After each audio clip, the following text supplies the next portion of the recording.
আমি জীবনে কিছু করতে পারবো না। আমি মিডিয়ার টাকা ছাড়া অন্য কোনো টাকা ইনকাম করতে পারবো না। আমার কোনো যোগ্যতা নাই। আমি কোনোদিন বড়লোক হইতে পারবো না। আমি কোনোদিন কষ্ট করতে পারবো না। আমি কোনোদিন কষ্ট করে উপার্জন করতে পারবো না। আমি কোনোদিন সাকসেস হইতে পারবো না।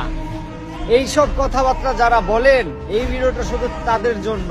50,000 টাকা আমার কষ্টের ইনকাম। এটা কোনো মিডিয়ার টাকা না, কোনো ভিডিওর টাকা না, কোনো হারাম টাকা না। কষ্ট করছি, দিনরাত 24 ঘন্টা মেহনত করছি, এরপরে এই টাকা অর্জন করছি, তাও প্রথম মাসে। আর এই মাস পর থেকে তো আমার বেতন হয়ে যাবে 1 লাখ টাকার উপরে। আমি একটা কথা বলতে চাই সবার উদ্দেশ্যে, যারা আপনাদেরকে বলবে যে এটা তোমার দ্বারা হবে না, এটা তুই পারবি না, এটা করিস না, তাদের আপনি কখনো আপনার পাশে রাখবেন না।